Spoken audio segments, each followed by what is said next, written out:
before I begin, I would like to make one thing perfectly clear. Most everyone should know that I don't approve of commentating on dead videos or subjects. The video I'm looking at today is Confused Matthew's review of Last Samurai.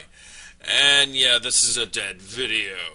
So why am I being a hypocrite right now, you might be wondering? Well, for one, all commentators are hypocrites. Don't you know that? And for two, you requested me to do this, so here I am doing it. Now, I'm going to go ahead and be skipping the introductory bullshit and going straight into his actual review because he spends a few minutes bitching about the writer, and I could care less about his thought on the writing staff of the movie because we came here to see a shitty review of a good movie. And by God, that is what we're going to get. Now, I'm sure you've all heard the usual complaints about this movie. It's too formulated. It's too similar to other films. But neither of these things are what bother me about this movie. Just because a movie is either trite or formulated doesn't necessarily make it bad. Dead Poets Society was ridiculously formulated, but still very good. This movie's biggest problem is not that it's too formulated or that it's too similar to other films. This movie's biggest problem is this. We're never gonna get out of this. We're gonna be killed or go to jail for the rest of our lives. I just wanted a better life for you and me and the baby. Jason, you gotta be bigger. No, Brendan, I'm being pretty Yeah, big. Jason, trust me. It's a big line. You gotta say it big. I'll give it a shot. I just wanted a better life. Stop. You gotta get bigger. God, you do realize that after the first 15 seconds of this, we got the point and there was no need to let this freaking scene go on for a full minute? I'm gonna skip forward now. Some of you may be laughing right now, but please don't. I'm not joking. I'm dead serious. That is literally what this movie is. This is their go-to strategy of storytelling. Take everything that would have been good enough on its own and overdo the fuck out of it. So the film opens with our main character, Nathan Algren. Actually, the movie starts off with Kasimoto meditating and seeing a vision of a white tiger fighting off assailants from all sides in a no-win situation. But I'm sure that's not important in the least bit. I really hate this character with a passion, and I'll tell you why. His words and actions throughout this whole film are ridiculously over the top. Everything he says and does is designed to impress you. Okay, guys, get used to hearing him talk about how impressed we are supposed to be, because you're going to hear it a lot. That wasn't designed to get one feeling out of me, I might have gone along with this. Too obvious, John. Too fucking obvious. We open with him giving a demonstration of a new rifle on the market. He is a drunk and a loser who is a proclaimed war hero, which sounds good in reputation, but what he had to do in the war apparently screwed him up. You can tell he's brash and doesn't play by the rules because he goes on late and ends up pointing the loaded gun at people in the crowd and shooting at things. Hope you're impressed. Well, if you watch the whole scene, it starts off with him talking about how glorious his battles were, because that's how the scripts tell his character to do this. And then it gets to him, and the rest of the scene shows how he does not like glorifying his own actions and his anger with all the people who do just that. He's not trying to impress you, it's trying to show you a little bit of the psyche of the character. So after establishing that we're supposed to be impressed with this guy, we cut to a Japanese army dude. You see, the Japanese army is currently hiring American soldiers to help train their army to combat a group of rebels. Japan is currently making an effort to become more progressive, and the rebels are resisting their efforts. The U.S. is hoping that if they agree to train the Japanese soldiers to combat the rebels, Japan will offer the U.S. exclusive rights to supply arms. Algren doesn't really seem to disagree with this, he just kinda acts weird and leaves the table. Yeah, he was kind of laughing at the irony that the same group of people who were used to slaughter a group of, quote, savages, unquote, are coming back together to do this yet again. Not just laughing for the sake of laughing. So his superior officer goes after him. Oh, his superior officer only has one function in this film, by the way. He basically just exists in order to march in a parade honoring Robot House after they win the regatta. That's a Futurama reference, you might have to Google that one. Now that was a poor use of a reference. Plunked into the movie so that he can get his comeuppance in the end. In other words, not a real person. He tries to convince Algren to go along with this, to which Algren responds with the following. You want me to kill Japos? I'll kill Japos. I'm not asking you to kill anybody. You want me to kill the enemies of Japos? I'll kill the enemies of Japos. Rebs or Sioux or Cheyenne. For $500 a month, I'll kill whoever you want. But keep one thing in mind. I'd happily kill you for free. Damn! No, he didn't! That's right, Bizoy! He told his superior officer that he'd kill him for free.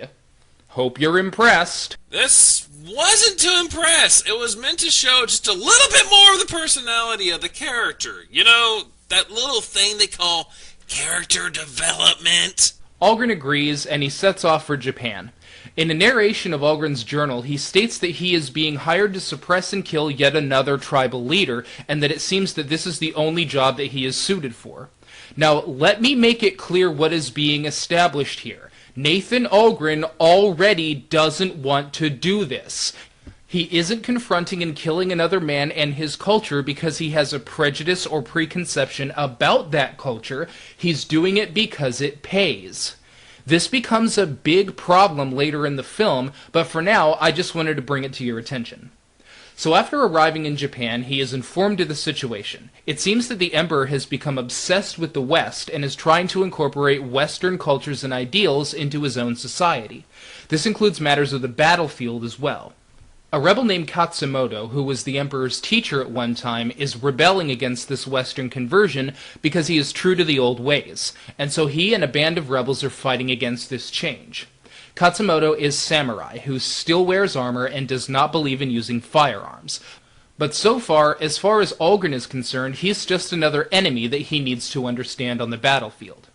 The men he is training to fight against the rebels are mostly peasants who have never even seen a gun. As he trains them on how to fight, we get a flashback as to why Algren is the kind of miserable man he is. Turns out that his superior officer had him and his company slaughter a village of innocent civilians during the Indian Wars. He participated in the killing of innocent women and children, and must now drink himself into a stupor in order to keep those memories at bay. What I can't believe anyone didn't realize in the writing of this screenplay is that this tidbit of information actually works against the story. As has been made apparent in several ways so far, Nathan Algren is already primed to have a change of heart and a change of sides. I fail to see how showing backstory to a character and explaining why they are the way that they are takes away from the story. Once again, this is character development for Nathan Algren. How do you not understand this? Plus, it doesn't really give away that he's going to be switching sides. And if you had a problem with anything on that, you might as well blame the trailers. They did a damn good job of that themselves. I'm getting ahead of myself once again, but I just wanted to point it out before we continue. And now we come to the first of many throw-up scenes in the film. The jerk who exists solely to be a jerk so that he can get his comeuppance at the end of the film informs Nathan that Katsumoto has attacked the railroads on the border and that now more than ever they have to move against him. Nathan tells him that his men are not ready, but just to be a jerk, his superior officer orders him to move against Katsumoto now anyway.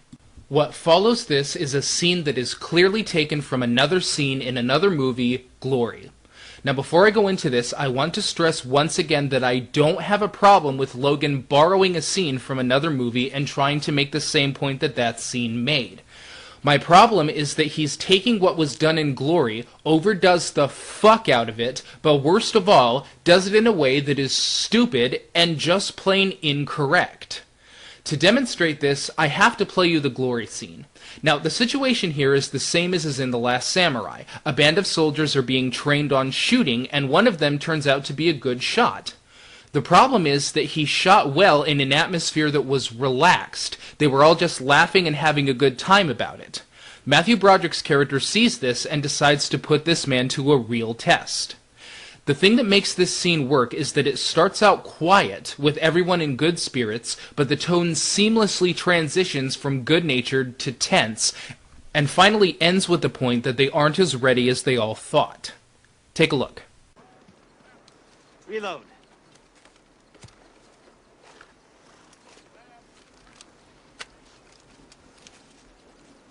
Faster. Faster.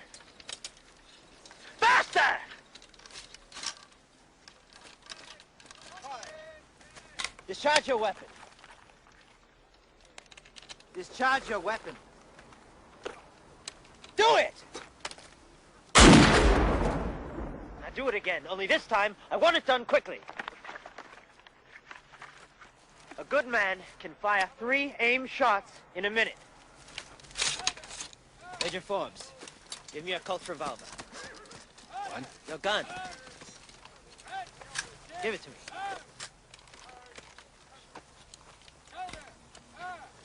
Faster! Reload! Quickly! Faster! Faster! Load! Faster! Do it! Do it!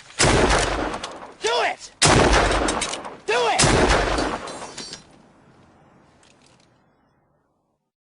This scene was pulled off masterfully, and it was done without anyone shooting at anyone else, and without any melodramatic music playing in the background letting you know how dramatic this is supposed to be.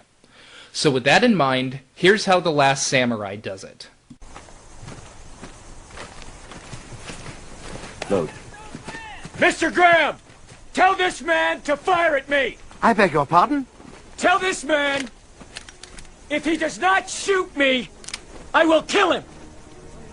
Captain, if I might have a word. Tell him! Tell him! 撃たなければ、冷まさめで撃たれるぞ。早く!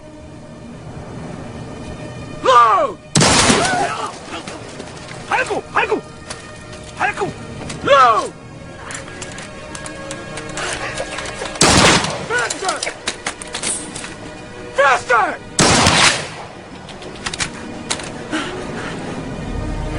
Shoot me, damn it.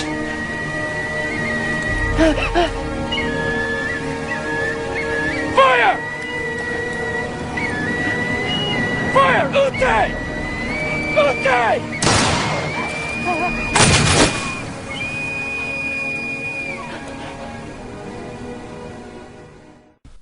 Yes, the scenes were very similar, other than the fact that the scene from Glory was just him proving to the soldiers that they were not as good as they were.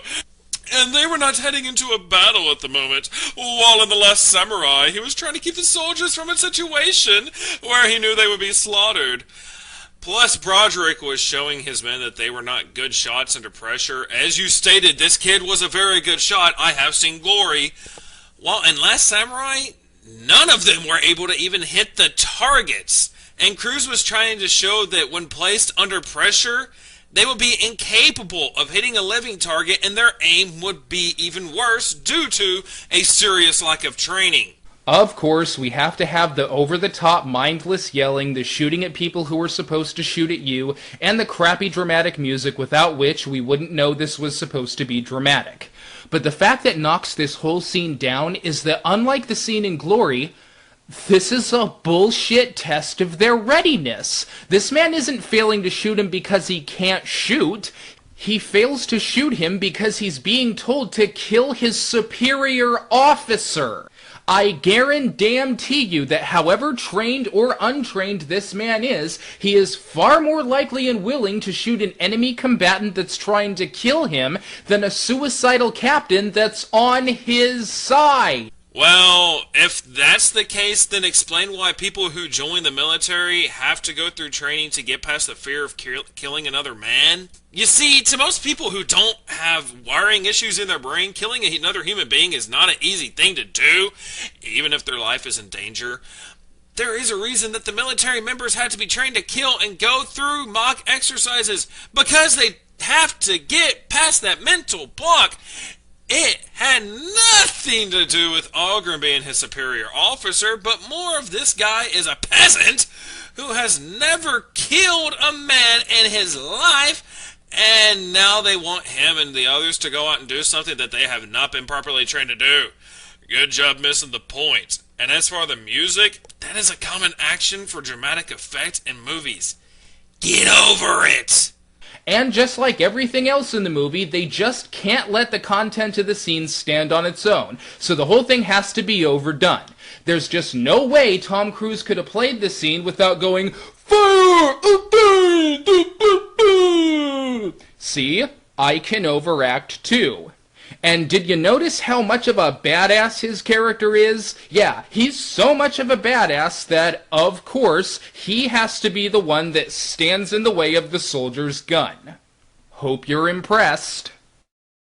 Oh god, this is painful. But I have a promise to keep, and I will keep it. As he said, to be continued. Oh, and it only goes downhill from here. Welcome to part 2. So after demonstrating that these guys are useless in battle because they won't kill one of their own, the men are sent out to fight Katsumoto anyway. Everything starts out fine, with everyone in formation, but when they see the opposition coming at them on horseback, everyone panics and starts shooting blind and wild at anything and everything. This would have fit right in as a tactical strategy if they were in the Zion battle in the Matrix Revolutions, but this battle is actually supposed to make sense. Now, I understand that these men are supposed to be untrained and inexperienced, but I have a hard time understanding what all the panic is about in this scene.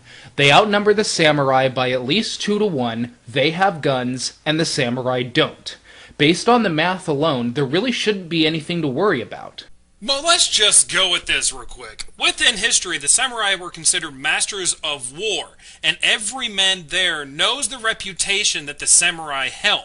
You mix that with their lack of experience and the way the scene is set up, it is completely understandable for them to panic and to do the things that they did. To top it off, they were in an area where combat with guns was not a good idea, and the way that the war was fought at the time, and the samurai were horses in an area where close combat is the preference. They knew that even if they took out a few of the samurai, a majority of them would still get within range to slaughter them, and the fear of death is a very strong thing. Plus, if you talk to pretty much anyone who knows anything about war, they will tell you that numbers do not win a battle. Skill and training does. I certainly can't understand the parts of this battle scene involving the peasants running away from the samurai. I don't care how trained or untrained I am. If you are coming at me with death in your eyes, I am not going to run away from you because you are on horseback and you will catch me. If I have a gun and you don't, I am either going to shoot your horse or I am going to shoot you until you are dead. Now, I have never even so much held a gun in my real life, and I have never been in a combat situation, and I understand that everyone reacts to fear differently, especially in groups. So maybe it is plausible that it all would have gone down this way, but it just doesn't seem to make sense to me. So, despite the fact that you have stated that you have no knowledge of how to use a gun, you would stand your ground and fight against a perfectly trained soldier who knows how to kill and feels no remorse when he does kill? Yeah, I would love to see you prove that in real life. I have this sickening feeling that you would probably run away screaming like a little girl. This is called the fight or flight effect. Plus, good job being a giant fucking elitist. So after the clusterfuck, Nathan Algren gets surrounded by the enemy. Now, it has already been established above all else that Nathan Algren has a death wish. So much so that he'll stand in front of a loaded gun and insist that a trainee shoot him. Remember that? Remember how impressed we were all supposed to be about how much he doesn't care if he dies? Well, something must have happened between then and now, because when the samurai surround him, boy howdy does he fight for life. That's like 6 samurai he fights off right there. Even if you want to argue that he at least wanted to give them a fight before letting them kill him, which contradicts the training scene, by the way, then this still flies in the face of what's been established, because even when he is on the ground with no hope of saving himself, he still kills one of them with a freaking flagpole. I don't know about you, but I sure am impressed. Okay, there could be 2 possible reasons behind his actions. One, he has a death wish, but he wants it to happen on his terms, and not on someone else's terms. And he wants to choose the time and way he dies. Or 2, his combat training kicks in when in a combat situation. And when that happens, it takes complete priority over every other thought. And from talking to some of my friends who were in the military and have been in combat situations, the second reason is quite possibly the most possible. From what I understand, that if they are in a life or death situation, you fight to the end, and this is beaten into their skulls to where it is almost a second nature, and they will try and take out as many people as they can with them so their comrades will have less people to deal with. Except what happened to the death wish? I guess a wizard did it. Anyway, after seeing Algren fight his ass off the way he did, Katsumoto orders his men to spare him and capture him. This is the kind of thing I'm talking about with regard to John Logan's writing. There are plenty of good elements in this scene, hell, the whole movie for that matter, that are brought down by lousy execution. It's Star Trek Nemesis all over again. Every single big problem with Star Trek Nemesis could have been fixed by a few simple tweaks to the screenplay. Well, that and maybe getting rid of the Nosferatu aliens. Always, with regard to a John Logan screenplay, we aren't even talking about anything big. We're talking about simple changes that would have fixed everything. For instance, imagine if Katsumoto witnesses Algren fighting off the samurai just as he did, but then gets surrounded.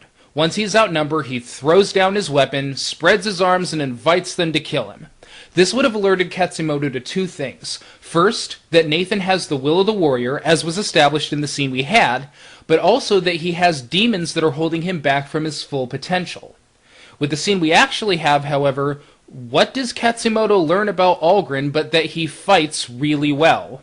Oh boy, I was warned not to take this path, but I can't help it. You remember when I stated that the movie starts off with Katsumoto seeing a vision of a white tiger fighting off assailants? Well, this scene ties back into that. Katsumoto realizes that his vision was about Algren and that he is somehow connected to his destiny, which is why he spares his life. Plus, going with your suggestion for the scene and my limited knowledge of the history of Japan, if Algren had laid down his weapon and surrendered, that would have been taken as a sign of weakness and his immediate defeat, not a sign that he has the will of the warrior. This would have gotten him killed on the spot and not given honor and having his life spared. So they take him capture and hold him up in the mountains. As it is winter time, he won't be able to escape or leave until the season changes, so he's going to be here a while. Now, I'm not going to go into a lot of detail about what happens when Nathan Algren sits around in the mountains with the samurai. Him sitting around in the mountains with the samurai is pretty much half the movie, so this may seem like a lot to gloss over, but it's actually not. And that's the point. The only thing that happens in the hour we spend with him in the mountains is that he ends up liking the samurai and joining their side. Yeah, disregarding that this shows how he earns their respect, it starts a love interest. He's learning the way of the sword, the growing relationship between Algren and Katsumoto, and how they go from seeing each other as enemies and nothing more than a subject to learn from to becoming friends. Yeah, nothing happens during this segment. Nothing at all. Oh, and there is this thing about Algren coming to terms with his inner demons and everything, but that's a minor point. It's not like character development is really important to the story anyway. The problem is that only two things cause this to happen. First, they take his booze away, which sadly forces him to face what he did during the Indian Wars. I'll see you tonight when I go to bed in my head movies. Yeah, thanks for ruining that scene with a joke that doesn't make any sense whatsoever. Not like that whole scene was dramatic or anything, and it was well executed. Yeah, I appreciate that. And in addition to facing these atrocities, it also means that he just can't party the way he used to.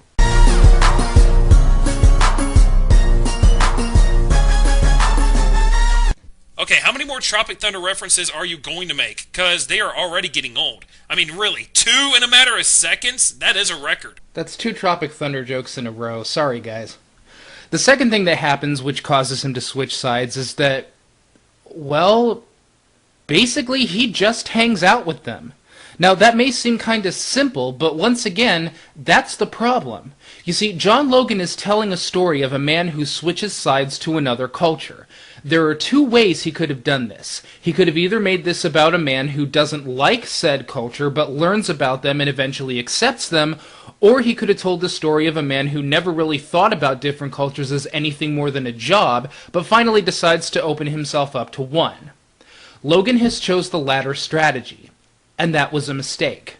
Because Nathan Algren has no preconceptions about the samurai specifically, the whole impact of him joining them is totally disarmed. It could have been them, or it could have been any other culture that captured him.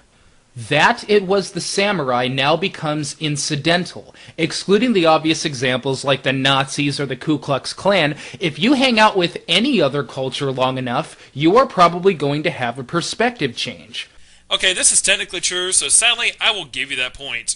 Well, he did have to make one sometime in this review, right?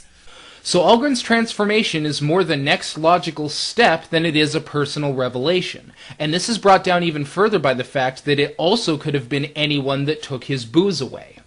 This movie is called The Last Samurai, but the way Logan is telling the story, he could have just as easily called it, Okay, I'll go with you guys then. Now, having said that, this portion of the film, while being too long and repetitious, is not a total loss. The Nathan Algren character side of this story doesn't work, but the Katsumoto side does. Katsumoto is an excellent character played by the always amazing Ken Watanabe. Katsumoto spared Algren's life because he saw something in him when he was fighting off the samurai, and though he brought him here under the guise of knowing him as an enemy, in reality, he really wants to know him as a man. No. In reality, he sees him as a source of information on his enemy. He even pretty much says so in the movie, which makes me wonder how you missed that. Wait, no. You can't nitpick about a movie if you happen to take the whole thing into context, can you? In fact, this movie would have been helped tremendously if it was told from the Katsumoto perspective rather than Nathan Algren's.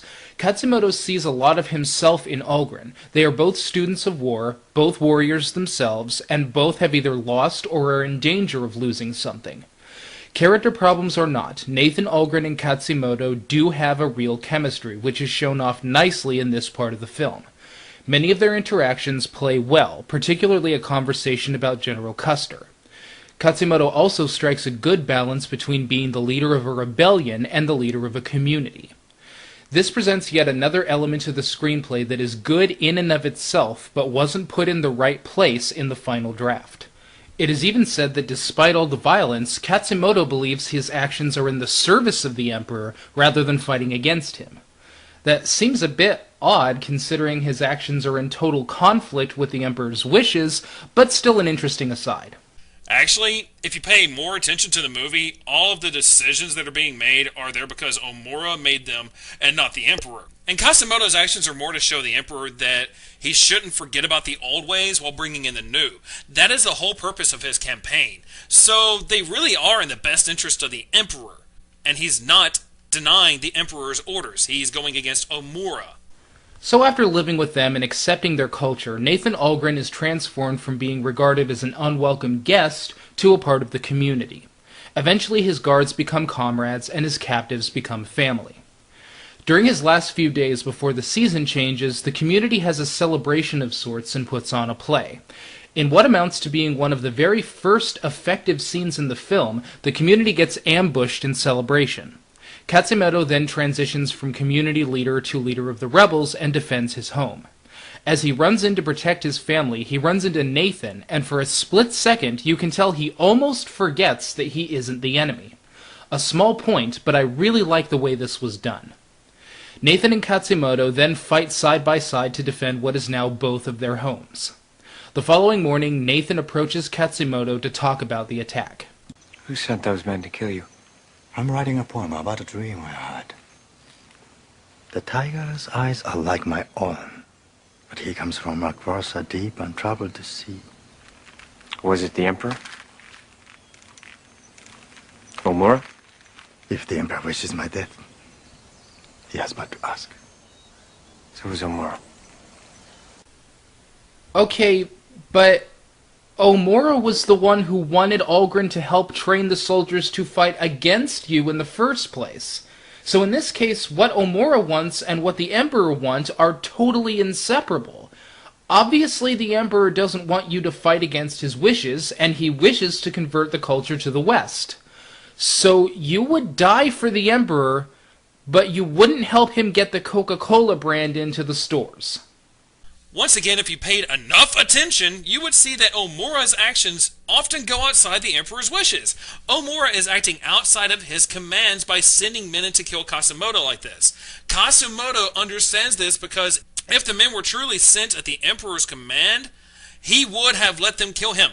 Katsumoto understands the way the Emperor thinks due to the fact that he was his teacher, as stated many times already in the movie. So he knows this is not the way the Emperor would have done this. I'm confused. So Nathan and Katsumoto share a bit of well-written dialogue about life and death until finally this is said. The Emperor has granted a safe passage to Tokyo. We leave tomorrow. Good. Good. What? What the... What? Let me get this straight. These people have gone against the Emperor's wishes, killed his soldiers, ransacked his railroads, but as soon as the Emperor does nothing more than ask them to stop and come back, well, they'll just go waltzing on back into town like nothing ever happened.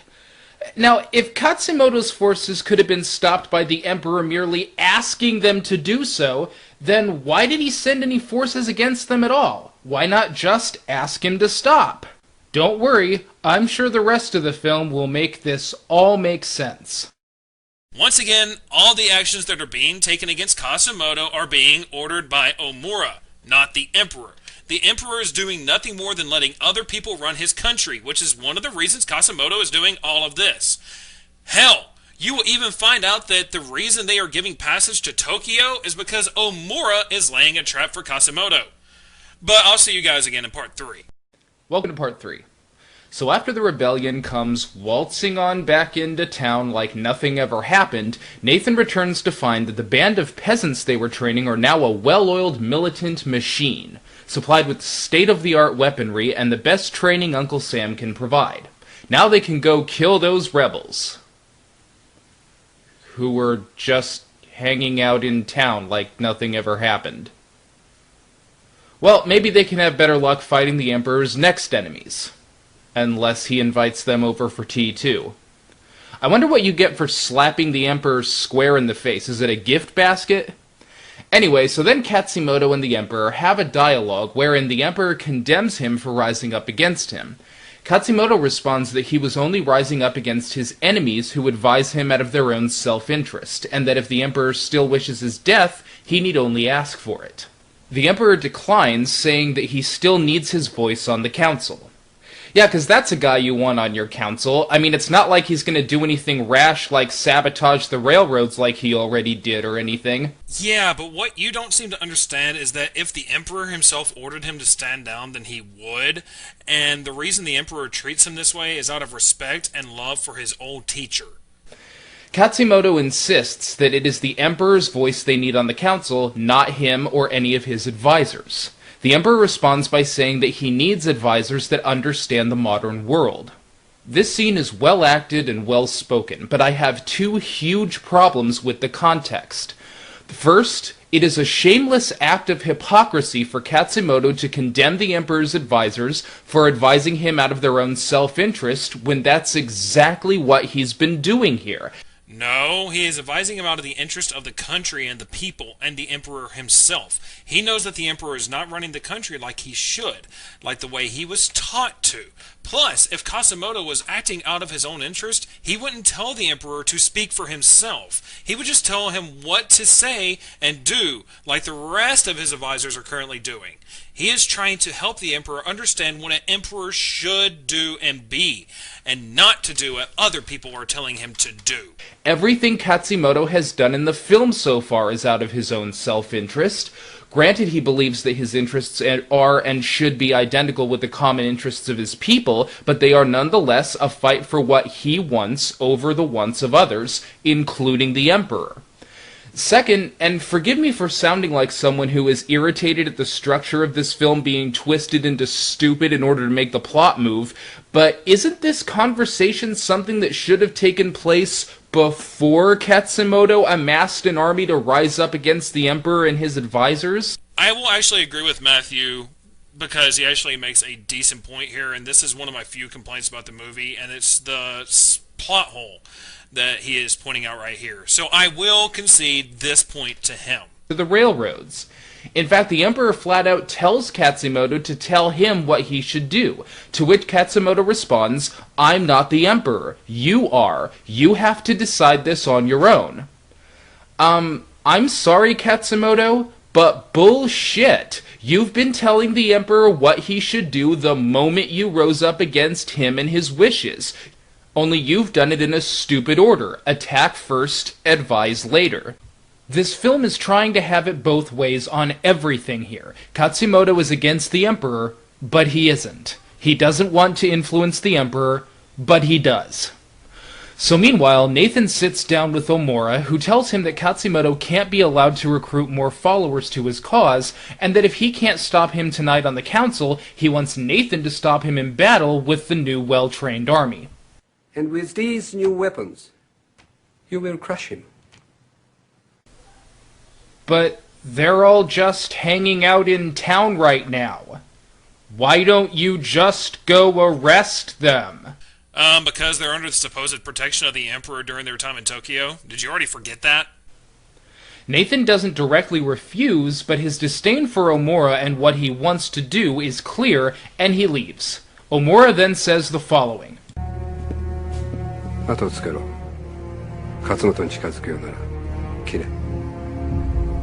Okay, now try saying that about everyone else in the rebellion.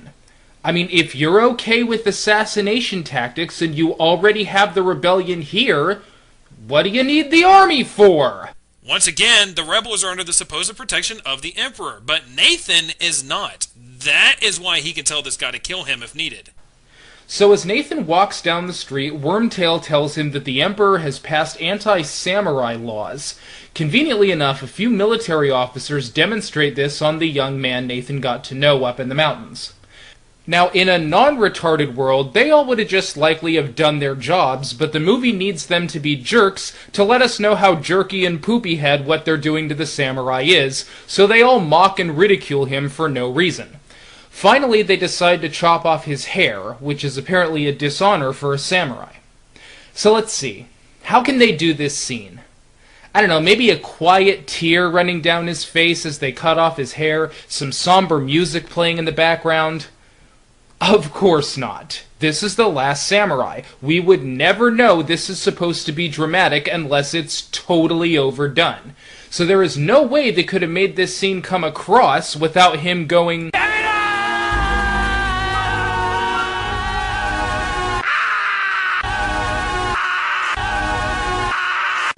You really make me sick. You even realize that the top knot is a sign of honor, and yet you made this statement? Do you realize that to the samurai, honor is one of the most important things in the world, even more important than their own lives? They were taking a part of him, the part that symbolized his honor as a man and as a samurai away, and you really expect him to do nothing more than the sexy cry? So after this, Katsumoto goes to the council meeting where Omura is still promoting an alliance and integration with the West. Katsumoto enters, and already there seems to be a problem. Swords are apparently forbidden in the council chambers in front of the Emperor, but Katsumoto insists that wearing the sword is a sign of respect, and then the scene goes like this. Give up your sword. No. Yes. No. Yes. No. Yes. No. Yes. All right, then you're under house arrest and will be executed. You have 609,000 hours before we kill you, which gives Nathan time to go to an exciting rescue. So here's the way things work as I understand them. Creating an uprising against a living god by slaughtering his armies and ransacking his railroads is punishable by being reinstated into the Emperor's council and roaming his streets freely, but not putting your sword down is punishable by death. The Emperor was wanting to end this thing peacefully by putting Katsumoto back onto the council. He wanted to end the bloodshed. Was the Emperor's decision.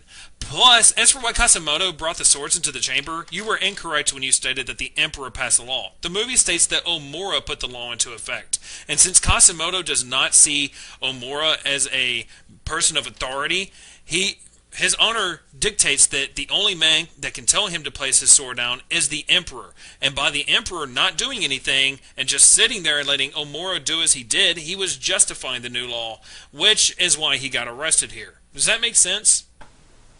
After hearing that Katsumoto is going to be executed, Nathan then sets off to rescue him, but is ambushed by a few dudes. They outnumber him, but Nathan takes them all down because, in case you forgot, he's a badass.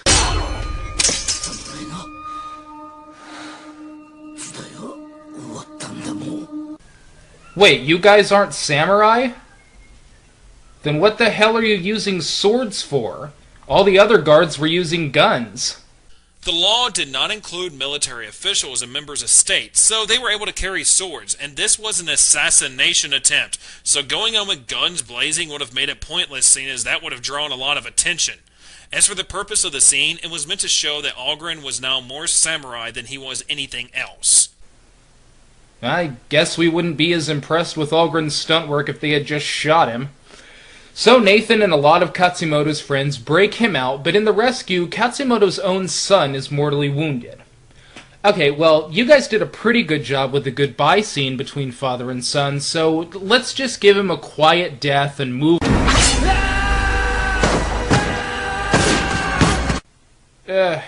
good riddance. God, you are an ass. You remember that thing called the will of the warrior that you mentioned, and the other thing called honor? His honor would not allow him to die the quiet death you are speaking of when he still had an opportunity to help and protect those he loved. So yes, keep on insulting the guy for doing what his culture and honor dictated him to do. You know, die with his honor? Let's see you just go off and die in a corner very quietly as you know your friends and family are in danger. So on their way home, Katsumoto tells Algren that the Emperor could not hear his words and would not listen. Well, yeah. That's because you didn't say anything to him. You were too busy trying to hold on to your sword. If you had just stuck the damn thing in the corner, then at least you might have been able to convince him with your words. So, I don't know, maybe put your sword down next time. Go watch that scene again and you will see that he actually says a lot through his actions. Once again, he was trying to show the Emperor that he should not forget the old ways, and by holding onto his swords, he thought this would help get the message across. That and him telling the Emperor that he is the only one who can order him to remove his swords. Katsumoto considers killing himself in disgrace, but surprise, surprise, Nathan convinces him to gather their forces for a final showdown. Now, I know you're probably all thinking that this is going to be your standard final showdown scene with the smaller numbers leading them into a clever trap and charging into certain death with impunity, but, well, it is. The ending battle is basically a scene we've seen 100 times before. Captain Jerkface gets his comeuppance, Katsumoto dies in glorious battle, seeing his perfect flower before he does, and Nathan ends up being the one sole survivor.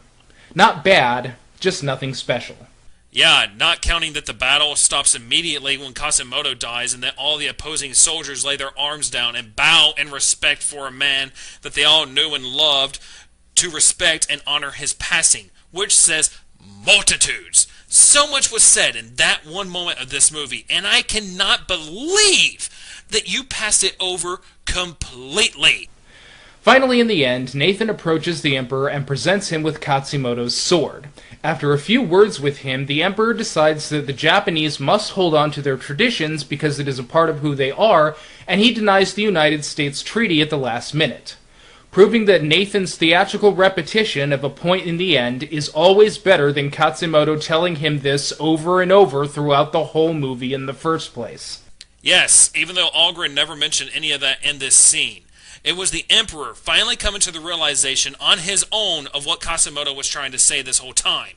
Plus, don't forget that the Emperor gives Omura's fortune to the people of Japan and tells him if he doesn't like that, then he has the right to die with honor by killing himself, showing that he has finally realized what he was meant to be as the Emperor and has decided to live his role as he was meant to.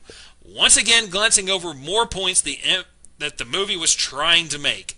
You're doing a bang-up job here, Matthew. Thus ends The Last Samurai. The movie was simply underthought and overdone.